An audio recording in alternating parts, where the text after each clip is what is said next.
ಈ ವಕ್ಫ್ ತಿದ್ದುಪಡಿ ಮಸೂದೆ ಅಂಗೀಕಾರವಾದ ನಂತರದಲ್ಲಿ ನಿಮ್ಮ ಮೊದಲ ಪ್ರತಿಕ್ರಿಯೆ ಏನು ಸರ್ ಇದಕ್ಕೆ? Finally, it has been heard in Delhi, and Delhi is bringing about an amendment. ಕಳ್ಳತನ ಅಥವಾ ಲೂಟಿ ಮಾಡಲಿಕ್ಕೆ ಸಾಧ್ಯವಿಲ್ಲ ಅಂತ. ಅದು ನನಗೆ ಬಹಳ ಸಂತೋಷ ತರ್ತಾ ಇದೆ. ವಕ್ಫ್ ಹೆಸರಿನಲ್ಲಿ ಯಾವುದೇ ಅವ್ಯವಹಾರಗಳು ನಡೆಯೋದಿಲ್ಲ ಅನ್ನುವಂತ ಒಂದು ಭರವಸೆ ಮತ್ತು ನಂಬಿಕೆ ನಿಮಗೆ ಬಂದಿದೆಯಾ ಸರ್? ನಾನು ಏನು ಕೇಳಿದ್ದೇನೋ, ನಾನು ಏನು ಇಚ್ಛಿಸಿದ್ದೇನೋ ಅದು ನೆರವೇರುತ್ತೆ ಅಂತ ನನಗೆ ಧೈರ್ಯವಿದೆ. ಈಗ ಏನು ವಕ್ಫ್ ತಿದ್ದುಪಡಿ ಮಸೂದೆ ಏನಿದೆ ಇದು ಮುಸ್ಲಿಮರ ವಿರೋಧಿ, ಮುಸ್ಲಿಂ ಧಾರ್ಮಿಕ ಹಕ್ಕುಗಳ ಉಲ್ಲಂಘನೆ ಆಗುತ್ತೆ. ಇದು ಮಹಾ ಆಗಿ ಒಪ್ಪಂದ ಮಾಡೋರೆಲ್ಲ ನಾಯಕರುಗಳು ಮತ್ತು ಅವರ ಚರ್ಚೆಗಳು. ಕೆಲವು ಮುಸ್ಲಿಂ ನಾಯಕರು ನಿಮ್ಮನ್ನೇ ವಿಲನ್ ರೀತಿ ಬಿಂಬಿಸಿಬಿಟ್ಟಿದ್ರು. ನೀವು ಆ ಪರಿಸ್ಥಿತಿಯನ್ನು ಹೇಗೆ ಎದುರಿಸಿದ್ರಿ ಸರ್? ಅಷ್ಟು ಬೆದರಿಕೆ ನನ್ನನ್ನು ಫಾಲೋ ಮಾಡೋದು ಇದು ಪುನಃ ಜಾಸ್ತಿ ಆಗಿದೆ. ಸ್ನೇಹಿತರೆ ನಮಸ್ಕಾರ, ಹೊಸ ದಿಗಂತ ಡಿಜಿಟಲ್ ಚಾನಲ್ಗೆ ಸ್ವಾಗತ. ಕಳೆದ 2 ದಿನಗಳಿಂದ ದೇಶಾದ್ಯಂತ ಚರ್ಚೆ ಆಗ್ತಿರುವಂಥ ವಿಚಾರ ನಿಮಗೆಲ್ಲ ಗೊತ್ತೇ ಇದೆ. ವಕ್ಫ್ ತಿದ್ದುಪಡಿ ಮಸೂದೆ ಲೋಕಸಭೆಯಲ್ಲಿ ಮಂಡನೆಯಾಗಿದೆ, ಅಂಗೀಕಾರವೂ ಆಗಿದೆ. ಇವತ್ತು ರಾಜ್ಯಸಭೆಯಲ್ಲೂ ಕೂಡ ಚರ್ಚೆ ನಡೀತಾ ಇದೆ. ಸೊ ಈ ಮಸೂದೆ ಅಂಗೀಕಾರವಾದ ನಂತರದಲ್ಲಿ ಏನೇನು ಬದಲಾವಣೆಗಳಾಗುತ್ತೆ ಅನ್ನೋದನ್ನು ಸಹ ನಾವು ನೋಡ್ತಾ ಇದ್ದೀವಿ, ನಾವು ಕೇಳ್ತಾ ಇದ್ದೀವಿ, ಚರ್ಚೆ ಮಾಡ್ತಾನೆ ಇದ್ದೀವಿ. ಆದರೆ ಈ ಎಲ್ಲ ಚರ್ಚೆಗಳ ನಡುವೆ ಒಂದು ವರದಿ ಎಲ್ಲ ಕಡೆ ಪ್ರಸ್ತಾಪ ಆಗ್ತಾ ಇದೆ ಸ್ನೇಹಿತರೆ.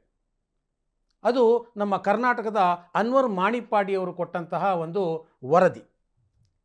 ಆ ವರದಿ ಇವತ್ತು ದೇಶಾದ್ಯಂತ ಆಡಳಿತ ಪಕ್ಷ ಇರ್ಬೋದು, ವಿರೋಧ ಪಕ್ಷ ಇರ್ಬೋದು, ಅಥವಾ ಜನಸಾಮಾನ್ಯರಿರ್ಬೋದು, ಎಲ್ಲರ ಬಾಯಲ್ಲೂ ಆ ವರದಿ ಬಗ್ಗೆನೇ ಮಾತುಕತೆಗಳಾಗ್ತಾ ಇವೆ. ಆ ವರದಿ ಕೊಟ್ಟಂತಹ ಅನ್ವರ್ ಮಾಣಿಪ್ಪಾಡಿಯವರು ಇವತ್ತು ನಮ್ಮ ಜೊತೆ ಇದ್ದಾರೆ. ನಾನು ಅನ್ವರ್ ಮಾಣಿಪ್ಪಾಡಿಯವರನ್ನು ಈ ಕಾರ್ಯಕ್ರಮಕ್ಕೆ ಸ್ವಾಗತ ಮಾಡ್ತೇನೆ. ನಮಸ್ಕಾರ ಸರ್. ಅನ್ವರ್ ಸರ್, ಕಳೆದ 2 ದಿನಗಳಿಂದ ನೀವು ನೋಡ್ತಾ ಇದ್ದೀರಿ, ವಕ್ಫ್ ತಿದ್ದುಪಡಿ ಮಸೂದೆ ಮಂಡನೆ ಆಯಿತು, ಲೋಕಸಭೆಯಲ್ಲಿ ಅಂಗೀಕಾರವೂ ಆಯಿತು, ಮತ್ತು ರಾಜ್ಯಸಭೆಯಲ್ಲೂ ಈಗ ಚರ್ಚೆ ಆಗ್ತಾ ಇದೆ. ರಾಜ್ಯಸಭೆಯಲ್ಲೂ ಬಹುತೇಕ ಅಂಗೀಕಾರ ಆಗುತ್ತೆ.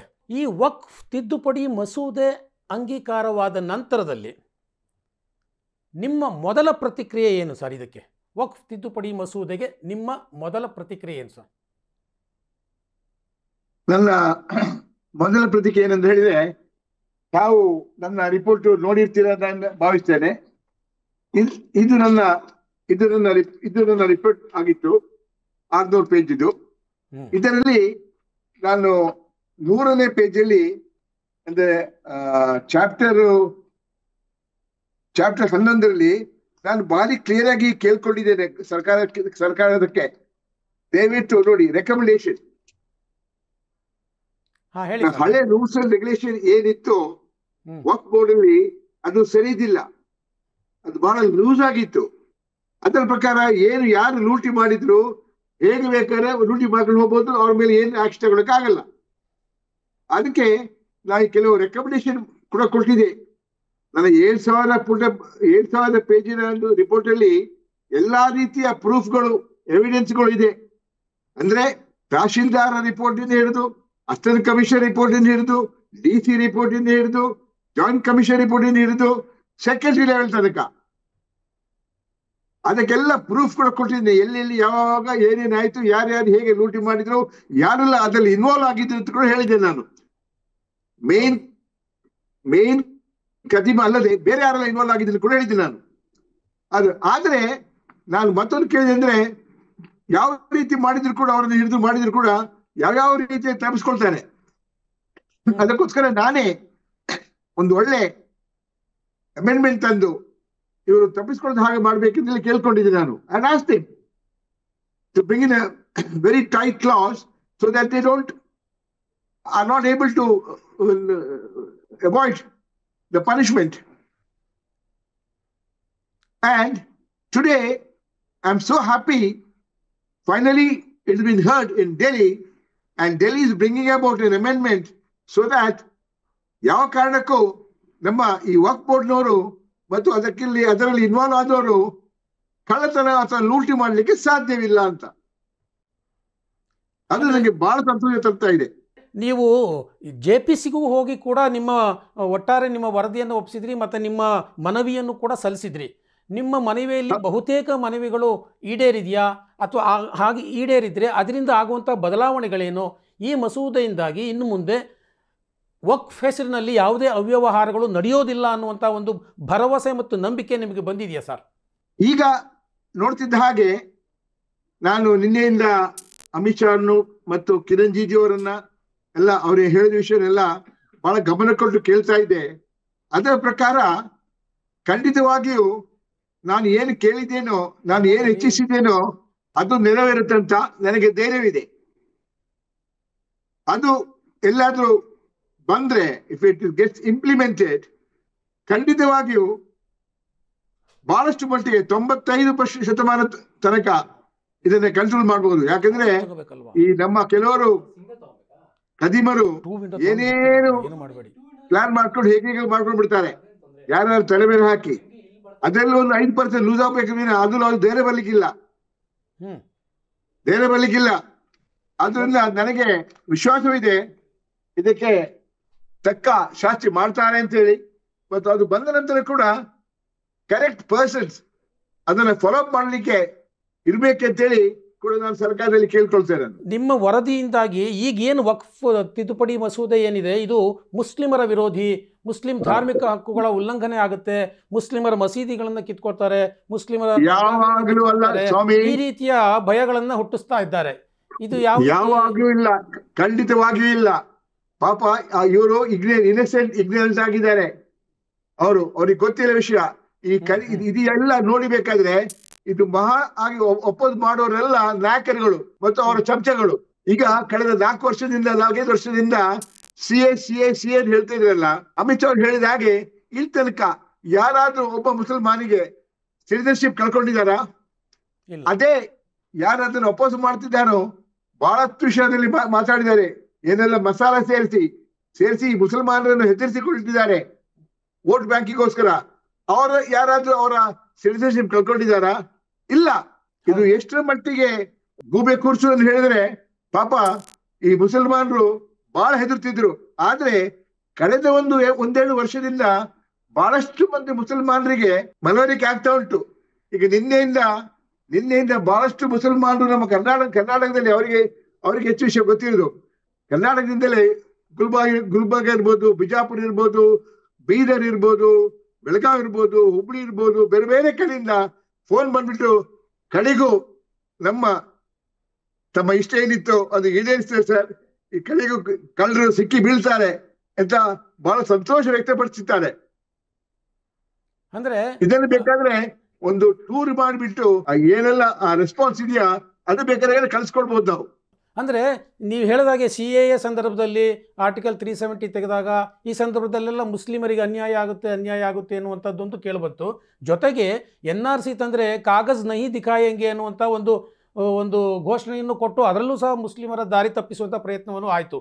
ಹಾಗೆ ಇಲ್ಲೂ ಕೂಡ ನಮ್ಮ ವಕ್ಫ್ ಆಸ್ತಿಯಲ್ಲಿ ನಮ್ಮ ಹತ್ರ ದಾಖಲೆಗಳಿಲ್ಲ, ಅವಾಗ ಕೊಟ್ಟಿದ್ದು ಅಂತ ಹೇಳುವಂಥದ್ದು ಒಂದು ಪ್ರಯತ್ನಗಳು ನಡೀತಾ ಇವೆ. ಈ ದಾಖಲೆಗಳು ಇಲ್ಲದೆ ಇರುವಾಗ ಇದು ಯಾವ ರೀತಿಯ ವ್ಯವಸ್ಥೆಗೆ ನಾವು ದಾರಿ ಮಾಡಿಕೊಡ್ತಿದ್ದೇವೆ ಅಂತ ಒಂದು ವಿಷಯ ಹೇಳ್ತೇನೆ. ನಮ್ಮ ಇಡೀ ದೇಶದಲ್ಲಿ ಎಲ್ಲ ಕಡೆ ಇನ್ಕ್ಲೂಡಿಂಗ್ ನದಿಗಳಿರ್ಬೋದು, ಕಾಡುಗಳಿರ್ಬೋದು, ಸಮುದ್ರ ತೀರ ಇರ್ಬೋದು, ಎಲ್ಲ ಕಡೆ ಕೂಡ ಸರ್ವೆ ನಂಬರ್ ಇದೆ.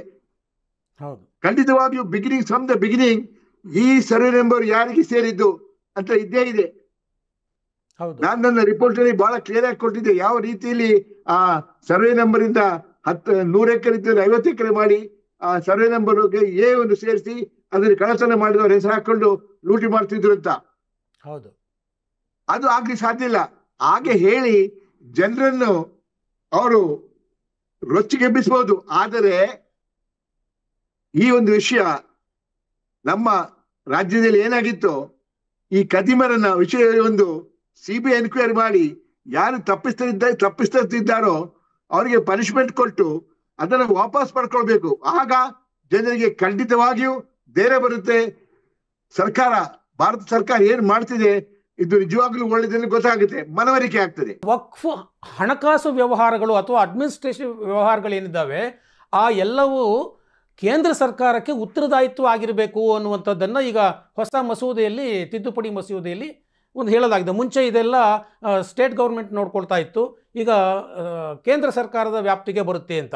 ಇದರಿಂದಾಗಿ ಒಟ್ಟಾರೆ ವ್ಯವಹಾರಗಳು ಹೇಗೆ ಕಡಿಮೆ ಆಗುತ್ತೆ ಅಥವಾ ನಿಂತು ಹೋಗುತ್ತೆ ಅಂತ ನಿಮ್ಮ ಅಭಿಪ್ರಾಯ? ಹಾಗೆ ಬಂದರೂ ಕೂಡ ಬಹಳ ಉತ್ತಮ. ಯಾಕೆಂದ್ರೆ ಖಂಡಿತವಾಗಿಯೂ ಒಂದು ಹೆದರಿಕೆ ಇರುತ್ತೆ.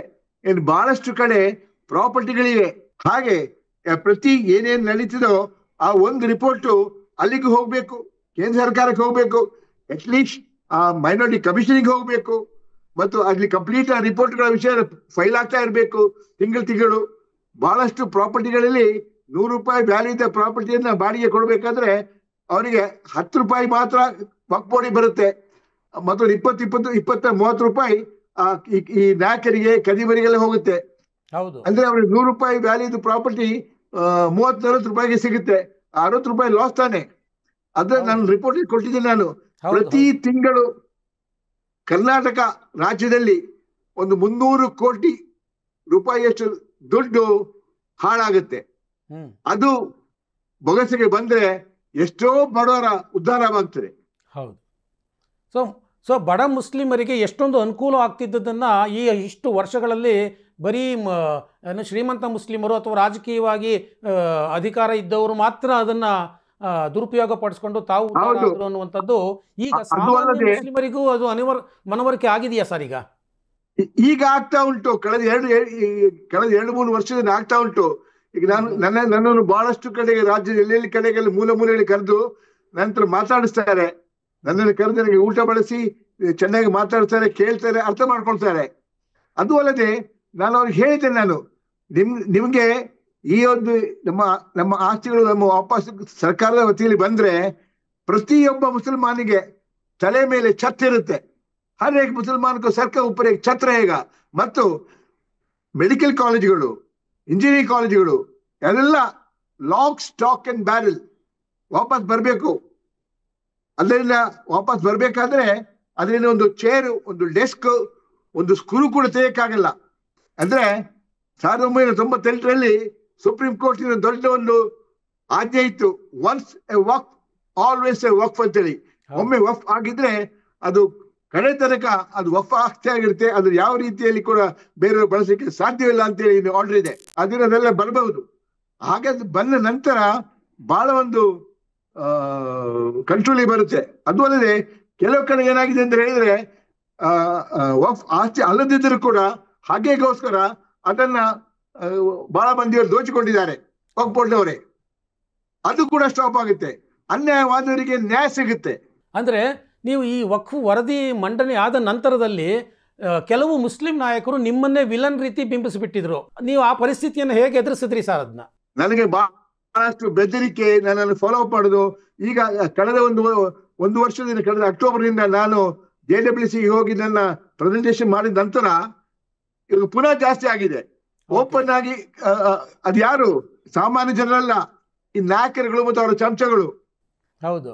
ಹಾಗೆ ಮೊನ್ನೆ ಯಾವುದೋ ಒಂದು ಮಸೀದಿಗೆ ಹೋದಾಗ ರಂಜಾನ್ ಟೈಮಲ್ಲಿ ಕೆಲವರು ನನ್ನನ್ನು ಅಟ್ಯಾಕ್ ಮಾಡಲಿಕ್ಕೆ ಬಂದ್ರು, ಚಮಚಗಳು. ಇಡೀ ಮಸೀದಿಯವರು ಸೇರಿ ಅವರು ಅಟ್ಯಾಕ್ ಮಾಡಿ ಹೊರಗಾಕಿ ಇನ್ನು ನೀವು ಮಸೀದಿಗೆ ಬರಬಾರ್ದು ಕೂಡ ಹೇಳಿದ್ದಾರೆ ಅವರಿಗೆ. ಅದ್ರ ಅರ್ಥ ಏನು? ಜನರಿಗೆ ಅರ್ಥ ಆಗ್ತಾ ಬಂದಿದೆ ಈ ಕದಿಮರು ಕದ್ದದ್ದು ಮತ್ತು ಮಾಡಿದ ಅನ್ಯಾಯ ಅವರಿಗೆ ಯಾವಾಗಲೂ ಕ್ಷಮೆ ಕೊಡಬಾರ್ದು ಅಂತ. ಖಂಡಿತ ಸರ್. ಇನ್ನು ಕರ್ನಾಟಕದ ವಿಚಾರಕ್ಕೆ ಬರೋದಾದರೆ, ಸೊ ನೀವು ವರದಿ ಮಂಡನೆ ಮಾಡಿ 8 ವರ್ಷ ಆಯಿತು ಅನ್ಸುತ್ತೆ ಬಹುಶಃ. ಸೊ ಅದು ಇಷ್ಟೆಲ್ಲ 2012ಕ್ಕೆ ಮಂಡನೆ ಮಾಡಿದ್ದೆ. 2012ಕ್ಕೆ ಮಂಡನೆ ಮಾಡಿದ್ದೆ. ಹೌದು ಹೌದು. ಅದು ಮಾಡಿದ ನಂತರ ಎಲ್ಲಾ ಕಡೆ ಗೆದ್ಕೊಂಡು ಹೋಗಿದ್ದೇವೆ. ಯಾವ ಕೋರ್ಟ್ ಇದೆ ಎಲ್ಲಾ ಕಡೆ ಗೆದ್ಕೊಂಡಿದ್ದೇವೆ. ಹೈಕೋರ್ಟ್ ಅಲ್ಲಿ ಗೆದ್ದಿದ್ದೇವೆ. ಮತ್ತು ನನ್ನ ರಿಪೋರ್ಟ್ ಸರಿ ಇದೆಯಾ ಅಂತ ಹೇಳಿ ನಮ್ಮ ಇದು ಜಸ್ಟಿಸ್ ಆನಂದ್ ಅವರಿಗೆ ವಹಿಸಿಕೊಟ್ಟಿದ್ರು, ಲೋಕಾಯುಕ್ತ ಅವರಿಗೆ. ಅವರು ಅದನ್ನ ಜಸ್ಟಿಸ್ ಆನಂದ್ ಅವರು ತೆಗೆದುಕೊಂಡು ಅವರು ಒಂದು ರಿಪೋರ್ಟ್ ಕೊಟ್ಟಿದ್ದಾರೆ. ಅದನ್ನು ಕೂಡ ಕುರ್ಚಿ ಅಡಿಗೆ ಸೇರಿಸಿ ಹೊರ ತಂದಿಲ್ಲ, ಅದು ಹೊರಗೆ ತರಬೇಕು. ಅದು ಕ್ಲೀನ್ ಆಗಿ ಅವ್ರು ಹೇಳಿದ್ದಾರೆ, Anwar Manipady report I totally endorse ಅಂತೇಳಿ. And I also recommend that report has to be implemented for the betterment of the society and betterment of the government and betterment of the state ಅಂತ ಹೇಳಿ. ನಿಮ್ಮ ವರದಿ ಒಂದು ವೇಳೆ ಟೇಬಲ್ ಆದ ನಂತರದಲ್ಲಿ ಆ ವರದಿಯ ಸಮಿತಿಯ ಶಿಫಾರಸುಗಳು ಅನುಷ್ಠಾನಕ್ಕೆ ಬರಬೇಕು ಅಂದ್ರೆ ಏನೇನು ಕೆಲಸಗಳು ಆಗಬೇಕು ಸರ್? ಹಾಗಾದ್ರೆ ಸರ್ಕಾರದ ಕಡೆಯಿಂದ ಅನುಷ್ಠಾನ ಬರಬೇಕು ಏನಿಲ್ಲ, ಸಿವಿಗೆ ಕೊಟ್ಬಿಡ್ಬೇಕು. ಅಥವಾ ಒಂದು ಒಳ್ಳೆ ರಿಟೈರ್ಡ್ ಜಡ್ಜ್ಗಳನ್ನ ಹಿಡ್ಕೊಂಡು ಅವ್ರದ್ದು ಎನ್ಕ್ವೈರಿ ಮಾಡ್ಲಿಕ್ಕೆ ಹೇಳ್ಬೇಕು. ಒಂದು ಪರ್ಟಿಕ್ಯುಲರ್ ಟೈಮ್ ಕೊಡ್ಬೇಕು, ಇಷ್ಟು ಟೈಮಲ್ಲಿ ಮಾಡಿ ಮುಗಿಸ್ಬೇಕು ಅಂತೇಳಿ 6 ತಿಂಗಳು. ಯಾಕಂದ್ರೆ ಜಸ್ಟಿಸ್ ಆನಂದ್ ಅವರು ನನ್ನ ರಿಪೋರ್ಟ್ ನನ್ನ ಹತ್ರ ಮಾತಾಡಿ ಅವ್ರ ಹತ್ರ ಒಂದು 5 ರಿಂದ 10 ದಿವಸ ಮಾತಾಡಿದ್ದಾರೆ. ಅದರ ನಂತರ ಅವರು ಅದಕ್ಕೆ ಕೆಲಸ ಕೇಳಿದ್ದು ಕೇವಲ 2 ತಿಂಗಳಲ್ಲಿ ಅವ್ರು ನನ್ನ ಎಂಟರ್ ರಿಪೋರ್ಟ್ ಸ್ಟಡಿ ಮಾಡಿ ಅಲ್ಲಿ ಹೋದ ಕಡೆಯಲ್ಲಿ ಹೋಗಿ ಅದನ್ನ ಸ್ಟಡಿ ಮಾಡಿ ಅದು ರೈಟ್ ರಿಪೋರ್ಟ್ ಅಂತೇಳಿ ವರದಿ ಕೊಟ್ಟಿದ್ದಾರೆ. ಹಾಗಿರ್ಬೇಕಾದ್ರೆ ಒಂದು ಉತ್ತಮವಾದ ಒಳ್ಳೆ ಜಡ್ಜ್, ರಿಟೈರ್ಡ್ ಜಡ್ಜ್ ಅಂತವ್ರನ್ನ ತೆಗೆದುಕೊಳ್ಬೇಕು, ಅವರಿಗೆ ಪೊಲೀಸ್ ಹೆಲ್ಪ್ ಕೊಡಬೇಕು, ಒಳ್ಳೆ ಉತ್ತಮ ಅಧಿಕಾರಿಗಳನ್ನ ಕೊಡಬೇಕು. ಅವರು 6 ತಿಂಗಳು ಅಥವಾ 8 ತಿಂಗಳೊಳಗೆ ಇದ್ರ ವರದಿ ವಾಪಸ್ ಕೊಡ್ಬೇಕಂತೇಳಿ ಕೊಟ್ಟ ತಕ್ಷಣ ಯಾರ್ಯಾರು ಕಳ್ಳರಿದ್ದಾರೋ ಅವರಿಗೆ ಖಂಡಿತವಾಗಿ ಪನಿಷ್ಮೆಂಟ್ ಸಿಗುತ್ತೆ, ಸಿಗ್ಲೇಬೇಕು. ಅದು ಕಾನ್ಸ್ಟಿಟ್ಯೂಷನ್ ಪ್ರಕಾರ ಇದೆ. ಮತ್ತು ಅದು ವಾಪಸ್ ಕೂಡ ಪಡ್ಕೊಳ್ಬೇಕು. ಅದು ಮಾಡಿದ ತಕ್ಷಣ ನಮ್ಮ ಸರ್ಕಾರದ ಮೇಲೆ ಇರುವ ಒಂದು ನಂಬಿಕೆ ದ್ವಿಗುಣ ಆಗುತ್ತೆ, ದ್ವಿಗುಣ 10 ಪಟ್ಟು ಮೇಲೆ ಹೋಗುತ್ತೆ. ಬಟ್ ಇವತ್ತಿನ ಗೌರ್ಮೆಂಟ್ ನೋಡಿದಾಗ ನಿಮ್ಗೆ ಇದು ಏನಾದರೂ ಕಾರ್ಯರೂಪಕ್ಕೆ ಬರುತ್ತೆ ಅಂತ ಅನ್ಸುತ್ತಾ? ಈಗ ನನಗೆ ಧೈರ್ಯ ಬರ್ತಾ ಉಂಟು. ಈಗ ನನಗೆ ನಿನ್ನೆ ಪಾರ್ಲಿಮೆಂಟಿನ ವ್ಯವಹಾರಗಳನ್ನು ನೋಡ್ತಾ ಇರ್ಬೇಕಾದ್ರೆ ಬಹಳ ಸಂತೋಷ ಪಟ್ಟೆ, ನಾನು ಬಹಳ ಸಂತೋಷ ಪಟ್ಟೆ, ಕಣ್ಣಲ್ಲಿ ನೀರು ಬಂದಂಗೆ. ಈಗಾದ್ರೂ ಒಂದು ಒಳ್ಳೆ ಮಟ್ಟಕ್ಕೆ ಇದು ತಲುಪ್ತದೆ ಅಂತೇಳಿ, ಇದರಲ್ಲಿ ಖಂಡಿತವಾಗಿ ನಮ್ಗೆ ಜಯ ಸಿಗುತ್ತೆ ಅಂತೇಳಿ ನಂಗೆ ಒಂದು ಒಳ್ಳೆ ಭಾವನೆ ಬಂದಿತ್ತು. ಅಂದ್ರೆ ನಿಮಗೆ ವರದಿ ಕೊಟ್ಟು ಇಷ್ಟು ವರ್ಷ ಆದ್ರೂ ಮುಂದಕ್ಕೆ ಹೋಗ್ತಿಲ್ವಲ್ಲ ಅಂದಾಗ ಬಹಳ ನಿರಾಸೆ ಆಗಿರ್ಬೇಕಲ್ವಾ ಸರ್? ಇಷ್ಟೆಲ್ಲ ಕಷ್ಟಪಟ್ಟೆ, ಸಿಕ್ಕಾಪಟ್ಟೆ. ಯಾಕಂದ್ರೆ ಸುಪ್ರೀಂ ಕೋರ್ಟ್ ವರೆಗೆ ಹೋಗಿ ಗೆದ್ದಿದ್ದೇವೆ ನಾವು. ಅದಕ್ಕಿಂತ ಮೇಲೆ ಹೋಗ್ಬೇಕು, ನಾವು ಮೇಲೆ ಆಕಾಶಕ್ಕೆ ಹೋಗ್ಬೇಕು ದೇವರನ್ನು ಮೀಟ್ ಮಾಡ್ಲಿಕ್ಕೆ. ಹೌದು. ಆದ್ರೂ ಆಗ್ಲಿಲ್ವಾ ಅಂತ ಬಹಳ ಬೇಸರ ಆಗಿತ್ತು ನಂಗೆ. ಹೌದು, ನಮ್ಮ ಸ್ವಂತ ಜನಗಳ ಮೇಲೆ ಬೇಸರ ಆಗಿತ್ತು. ಸೊ ಈಗ ಅದೇ ಜನಗಳು ನಿಜಕ್ಕೂ ನಿಮ್ಮನ್ನು ನೋಡುವ ದೃಷ್ಟಿಕೋನವೇ ಬದಲಾಗಿದೆ. ಬಡ ಮುಸ್ಲಿಮರಿಗೋಸ್ಕರ ನೀವು ಒಂದು ಅತ್ಯಂತ ಮುಖ್ಯವಾದಂಥ ವರದಿಯನ್ನು ತಯಾರಿಸಿ ಕೊಟ್ಟಿದ್ರಿ. ಈಗ ಆ ವರದಿಯಲ್ಲಿರುವಂಥದ್ದು ಕೆಲವೊಂದು ಪ್ರಮುಖ ಅಂಶಗಳನ್ನು ನೀವು ಮಾತಾಡೋದಾದರೆ ಸರ್, ಬೀದರ್ನ ರುದ್ರಭೂಮಿದಿರ್ಬೋದು, ಅಲ್ಲಿ ಕಬ್ಬನ್ಪೇಟೆಯಲ್ಲಿರುವಂಥ ಬೀದರ್ನ ರುದ್ರಭೂಮಿ ಏಷ್ಯಾದಲ್ಲೇ ಅತಿ ದೊಡ್ಡ ರುದ್ರಭೂಮಿ. ಅದನ್ನ ಒಂದು 60% ಲೂಟ್ ಮಾಡಿದ್ದಾರೆ. ಹೌದು. ಈ ಬ್ಯಾಂಗ್ಳೂರಲ್ಲಿ ಸರೆ ನಂಬರ್ 55 602 ಎಕರೆ. ಹಾಗೆ ವಿನ್ಸರ್ ಮ್ಯಾನರ್ 5 ಸ್ಟಾರ್ ಹೋಟೆಲ್, ಅದು ಕೂಡ ವಕ್ಫ್ ಬೋರ್ಡ್ ಇದೆ ಆಗಿದೆ. ಆಮೇಲೆ ಕಮರ್ಷಿಯಲ್ ಸ್ಟ್ರೀಟ್ ಅಲ್ಲಿ ಇರುವಂತ ಒಂದಷ್ಟು ಜಮೀನುಗಳು ಬಹಳಷ್ಟು ಕಡೆ ಮೈಸೂರು ರೋಡ್ ಅಲ್ಲಿ, ಎಲ್ಲಿ ಹೇಳ್ತೀರಾ ಅಲ್ಲಿದೆ. ಲಾಲ್ಬಾಗ್ ರೋಡ್ ಅಲ್ಲಿ, ಡಬಲ್ ರೋಡ್ ಅಲ್ಲಿ ಬಹಳಷ್ಟು ಇದೆ. ಸರ್ ಈಗ ಅಲ್ಲಿ ಮಾತ್ರ ಅಲ್ಲ, ಹೌದು, ಬಹಳ ದೊಡ್ಡದಿದೆ. ಗುಲ್ಬರ್ಗದಲ್ಲಿ ಊರೇ ಕಟ್ಟಿಸ್ಕೊಂಡಿದ್ದಾರೆ. ಅಲ್ಲಿ ಎಲ್ಲೂ ಇಲ್ಲದ ಒಂದು ಮಾಲ್ ಅಲ್ಲಿ ಇದೆ, ಏಷ್ಯಾ ಮಾಲ್ ಅಂತೇಳಿ. ಅದನ್ನೆಲ್ಲ ಬೇನಾಮ್ ಹೆಸರಲ್ಲಿ ಮಾಡ್ಕೊಂಡಿದ್ದಾರೆ. ಹೌದು. ಈಗ ಕಳೆದ ವರ್ಷ ಒಂದಷ್ಟು ರಾಜ್ಯಾದ್ಯಂತ ಒಂದಷ್ಟು ಸದ್ದು ಮಾಡ್ತು ಸರ್. ಬಿಜಾಪುರ ಭಾಗದ ಕೆಲವು ರೈತರಲ್ಲಿ ಭೂಮಿ ಮೇಲೆ ವಕ್ಫ್ ತನ್ನದು ಅಂತ ಕ್ಲೈಮ್ ಮಾಡ್ಕೊಳ್ತು, ಅವರ ಮ್ಯೂಟೇಷನ್ನಲ್ಲೂ ವಕ್ಫ್ ಬಂದ್ಬಿಡ್ತು. ಸೊ ಆ ರೈತರಿಗೆ ಈಗ ಯಾವ ಸ್ಥಿತಿ ಸರ್? ಈಗ ಈ ವಕ್ಫ್ ಮಸೂದೆ ಬಂದಾದ ನಂತರದಲ್ಲಿ ನಮ್ಮ ಈಗಿನ ಮುಖ್ಯಮಂತ್ರಿಗೆ ನಾಚಿಕೆ ಆಗ್ಬೇಕು. ಯಾಕೆಂತ ಹೇಳಿದ್ರೆ ನಮ್ಮಲ್ಲಿ ಒಟ್ಟಿಗೆ ಇದ್ದದ್ದು 54,000 ಎಕರೆ ಜಮೀನು ವಕ್ಫ್ ಬೋರ್ಡ್ ಅಲ್ಲಿ. ಅದರಲ್ಲಿ ಒಂದು 27,000 ರಿಂದ 29,000 ಎಕರೆ ಹೋಗಿದೆ. 54,000ದಿಂದ 27,000 ರಿಂದ 29 ಎಕರೆ ತನಕ ಹೋಗಿದೆ, ಘೋಷಣೆ ಆಗಿದೆ. ಹೌದು. ಇವರು ನೋಟಿಸ್ ಕೊಟ್ಟು ನೋಡಿದ್ರೆ 1 ಲಕ್ಷ ಎಕರೆ ಆಗಿದೆ. ಅದು ಎಲ್ಲಿಂದ ಬಂತಪ್ಪ? ಆಯ್ತು, ಅದು ಭಾರಿ ಒಳ್ಳೆ ಕಾರ್ಯ ಮಾಡಿ ಮುಸಲ್ಮಾನರಿಗೆ ಸಹಾಯ ಮಾಡ್ಲಿಕ್ಕೆ ಅಂತ ಮಾಡಿದ ತಿಳ್ಕೊಳ್ಳಿ. ಅದನ್ನ ವಿಡ್ರಾಕ್ ಮಾಡಿದ್ರು. ಗೊತ್ತುಂಟು ಅವರಿಗೆ. ಇದನ್ನು ವಿಡ್ರಾ ಮಾಡ್ತಿದ್ರೆ ಇದ್ರಲ್ಲಿ ತನಿಖೆ ಆಗುತ್ತೆ, ಅವ್ರು ಸಿಕ್ಕಿ ಬೀಳ್ತಾರೆ ಅಂತೇಳಿ ಅದಕ್ಕೆ ವಿಡ್ರಾ ಮಾಡಿದ್ರು. ಇದೇ ಸಿಎಂ. ನಾಚಿಕೆ ಆಗ್ಬೇಕು ಅವರಿಗೆ ಇಂಥ ಕೆಲಸ ಮಾಡ್ಬೇಕಾದ್ರೆ. ಸೊ ಈಗ ನಿಮ್ಮ ವರದಿಯನ್ನ ಇಟ್ಟುಕೊಂಡು ಬೇರೆ ಯಾರಾದರೂ CBIಗೆ ಅಪ್ರೋಚ್ ಮಾಡಬೇಕಾ, ಸರ್ಕಾರ ಮಾಡಬೇಕಾ, ಇಲ್ಲ CBIನವರೇ ಈಗ ಇದರ ಮುಂದುವರಿಸಬಹುದಾ? ಅದು ಸರ್ಕಾರ ಕೊಡಬೇಕು, ಹೋಮ್ ಮಿನಿಸ್ಟ್ರಿ ಕೊಡಬೇಕು. ಸೊ ಅಂದರೆ ಇಲ್ಲಿ ಹೇಗೆ ಅಂತಂದರೆ ಸರ್, ಅದಾದ ನಂತರದಲ್ಲಿ ಇತ್ತೀಚಿನ ದಿನಗಳಲ್ಲಿ ಬೆಂಗಳೂರಿನಲ್ಲಿ ಮೆಜೆಸ್ಟಿಕ್ಕು ವಕ್ಫ್ದೆ, ವಿಧಾನಸೌಧನೂ ವಕ್ಫ್ದೆ, ಕಬ್ಬನ್ ಪಾರ್ಕು ವಕ್ಫ್ದೆ ಅಂತ ಈ ರೀತಿ ಎಲ್ಲ ಹೇಳಿಕೆಗಳೆಲ್ಲ ಬರೋಕ್ಕೆ ಶುರುವಾದವು. ಈ ಹೇಳಿಕೆಗಳು ಬರೋದಕ್ಕೆ ಏನು ಕಾರಣ ಸರ್? ಅದು ಆ ಥರದ ಹೇಳಿಕೆಗಳು ಬರೋದಕ್ಕೆ ಇದೆಲ್ಲ ದಾರಿ ತಪ್ಪಿಸಕ್ಕೋಸ್ಕರ. ಓಕೆ. ಹೀಗೆಲ್ಲ ಹೇಳಿದ್ರೆ ಇವರು ಎಲ್ಲ ಕೇಳ್ತಿದ್ದಾರೆ,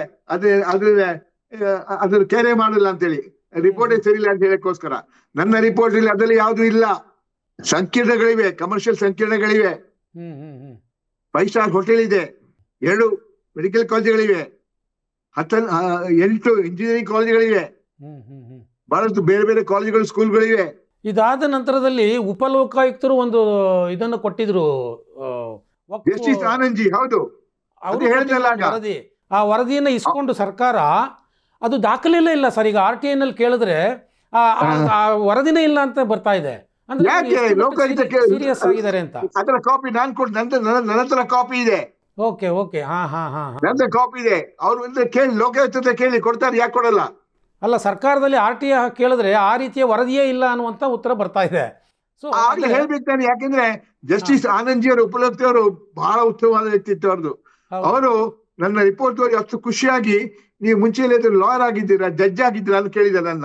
ಇಲ್ಲ ಸರ್, ನನಗೆ ನಾಲೆಜ್ ಐ ಹ್ಯಾವ್, ಆ ನಾಲೆಜ್ ನಾನು ಮಾಡಿದೀವಿ, ಮತ್ತೇನಿಲ್ಲ ಅಂತೇಳಿ. ವರದಿಯಲ್ಲಿ ಒಟ್ಟಾರೆಯಾಗಿ ಆಗಿನ ಕಾಲಕ್ಕೆ ಸುಮಾರು ಒಂದು 2.5 ಲಕ್ಷ ಕೋಟಿ ರೂಪಾಯಿನಷ್ಟು ನಷ್ಟ ಸರ್ಕಾರದ ಖಜಾನೆಗೆ ಆಗಿದೆ ಅನ್ನುವಂಥ ವರದಿಗಳು, ನೀವು ಆ ರೀತಿಯ ವರದಿಯನ್ನು ನೀವು ಕೊಟ್ಟಿದ್ದೀರಿ ಅಂತ ನಾವೆಲ್ಲ ಕೇಳಲಾಗ್ತಾ ಇತ್ತು. ಸೊ 2,30,000 ಇದು 2,30,000 ಕೋಟಿ. ಇದು sub registrar value. So market value ಎಲ್ಲ ಆಗ್ಬೋದು. ಮಾರ್ಕೆಟ್ ವ್ಯಾಲ್ಯೂ ಇನ್ನೊಂದು 5-6 ಪಟ್ಟು ಜಾಸ್ತಿ ಆಗುತ್ತೆ. ಹೌದು ಹೌದು. ಮತ್ತು ಅದು ನಾನು ರಿಪೋರ್ಟ್ ಕೊಟ್ಟ ನಂತರ ಕೂಡ ಬಹಳಷ್ಟು ವರದಿಗಳು ಬಂದಿದ್ದವು. ಎಲ್ಲ ಒಟ್ಟಿಗೆ ಸೇರಿದ್ರೆ ಅದು 4 ಲಕ್ಷ ಎಕರೆ ಆಗುತ್ತೆ. 4 ಲಕ್ಷ ಎಕರೆ ಅಂದ್ರೆ ಈಗ ಆ ನಷ್ಟ ಆಗಿರೋದನ್ನ ತುಂಬಿಸಿಕೊಳ್ಳುವಂತಹ ಪ್ರಯತ್ನ ಸರ್ಕಾರದಿಂದ ನಿಜಕ್ಕೂ ಪ್ರಾಮಾಣಿಕವಾಗಿ ಆದರೆ ಇದು ಸಕ್ಸಸ್ ಆಗುತ್ತೆ ಅಂತ ಅನ್ಸುತ್ತಾ ಸರ್ ನಿಮ್ಗೆ? ಯಶಸ್ವಿ ಆಗುತ್ತೀವಿ? ಖಂಡಿತ ಅದು ಆಗ್ಲೇಬೇಕು. ಯಾಕೆಂದ್ರೆ ಸುಪ್ರೀಂ ಕೋರ್ಟ್ ಆರ್ಡರ್ ಇದೆ. ಈ ಆಸ್ತಿಗಳು ಎಲ್ಲಿ ಗಜೆಟ್ ನೋಟಿಫಿಕೇಶನ್ ಆಗಿದೆಯೋ ಅದನ್ನು as it is where it is, ಅದರಲ್ಲಿ ಡೆವಲಪ್ಮೆಂಟ್ ಮಾಡಿರ್ಬೋದು, ಏನು ಮಾಡಿರ್ಬೋದು. ಅವರು 100 ವರ್ಷ 50 ವರ್ಷ ಚಿಸ್ಟ್ ಕಟ್ಟಿರ್ಬೋದು, ಅವರ ಹೆಸರಲ್ಲಿ ನೀರಿರ್ಬೋದು, ಅವರ ಹೆಸರಲ್ಲಿ ಎಲೆಕ್ಟ್ರಿಸಿಟಿ ಇರ್ಬೋದು. ಅದು ಯಾವುದು ಇದಕ್ಕೆ ಬರೋದು, ಅದು ವಾಪಸ್ ಕೊಡ್ಲೇಬೇಕಾಗುತ್ತೆ. ಸೊ ಅನೇಕ ಮುಸ್ಲಿಂ ನಾಯಕರು ಅಂತ ಅನ್ನಿಸ್ಕೊಂಡವರು, ಮುಸ್ಲಿಮರ ಬಗ್ಗೆ ಸದಾ ಧ್ವನಿ ಎತ್ತೀವಿ ಅಂತ ಅನ್ನಿಸ್ಕೊಂಡವರು ಈ ವಕ್ಫ್ ಆಸ್ತಿಯಲ್ಲಿ ತಾವು ಕಬಳಿಸಿರೋದನ್ನು ಮುಚ್ಚಿ ಹಾಕಿಕೊಳ್ಳೋಕೆ ಈ ಎಲ್ಲ ಅವಾಂತರಗಳನ್ನು ಎಪ್ಸಿದ್ರು ಅನ್ನುವಂಥದ್ದು ಈಗ ಕೇಳಿ ಬರ್ತಾ ಇರುವಂಥದ್ದು. ಅಲ್ಲ, ನನ್ನ ರಿಪೋರ್ಟ್ ನೋಡಿ ಎಲ್ರಿ ಕಳ್ಸಿಕೊಟ್ಟಿದ್ದೇನೆ, ಪಬ್ಲಿಕ್ ಡೊಮೈನ್ ಅಲ್ಲಿ ಉಂಟು. ಹಾಗೆ ಬೇಕಾದ್ರೆ ನಾನು ನಿಮ್ಗೆ PDA ಕಳ್ಸಿಕೊಡ್ತೇನೆ. ಅದರಲ್ಲಿ ಬಹಳಷ್ಟು ಮಂದಿ ಹೆಸರು ಬರ್ದಿ ಕೊಟ್ಟಿದ್ದೇನೆ. ಅದು ಅಷ್ಟಲ್ಲ, ಮತ್ತು ಜನ ಇದ್ದಾರೆ. ಆ ಹೆಸರುಗಳು ನೋಡಿದ್ರೆ ನಿಮ್ಗೆ ದಿಗ್ಲಾಗ್ಲಿಕ್ಕೆ ಉಂಟು. ನಾನು JW ಜಾಯಿಂಟ್ ಪಾರ್ಲಿಮೆಂಟ್ ಕಮಿಟಿಗೆ ಹೋಗಿ ನನ್ನ ಪ್ರೆಸೆಂಟೇಷನ್ ಮಾಡ್ಬೇಕಾದ್ರೆ OIC ಅಂತ ಲೀಡರ್ ಎದುರಿಟ್ಟು ನನ್ನ ಮೇಲೆ ಗಲಾಟೆ ಮಾಡಿದ್ರು. ಜಗದಾಂಬಿಕಾ ಹೇಳಿದ್ರು, ಇಲ್ಲ ನೀವು ಕಂಟಿನ್ಯೂ ಮಾಡಿ ಅಂತೇಳಿ. ನಾ ಹೇಳಿದೆ, ನನ್ನ ರಿಪೋರ್ಟ್ ಅಲ್ಲಿ ವಿಷಯ ಎಲ್ಲ ಪ್ರೂಫ್ ಸಮೇತ ಕೊಡ್ತಾ ಇದ್ದೇನೆ. ಅವರು ಲೋಕಸಭಾ ಅಪೋಸಿಷನ್ ಲೀಡರ್ ಆಗಿರ್ಬೋದು, ರಾಜ್ಯಸಭಾ ಅಪೋಸಿಷನ್ ಲೀಡರ್ ಆಗಿರ್ಬೋದು, ಅದು ನಂಗೆ ಗೊತ್ತಿಲ್ಲ.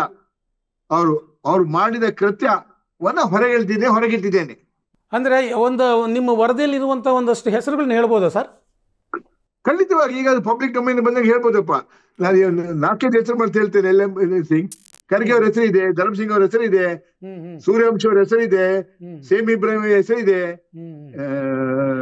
ಆಮೇಲೆ ಜಾಫರ್ ನಾಗರ ಹೆಸರಿದೆ, ಕಮಲ್ ಇಸ್ಲಾಂ ಹೆಸರಿದೆ, ಕಮಲ್ ಇಸ್ಲಾಂ ಹೆಂಡತಿ ಹೆಸರಿದೆ, NA ಹಾರಿಸ್ ಮೊನ್ನೆ ಬಂದ ಹುಡುಗ ಅವನ ಹೆಸರಲ್ಲಿ ಇದೆ, ಮಲ್ಲಿಕಾರ್ಜುನ್ ಖರ್ಗೆ ಅವ್ರದ್ದು ಹೆಸರಿದೆ ಅನ್ನುವಂತ ಮಾತುಗಳು ಕೇಳಿ ಬಂದಿತ್ತು.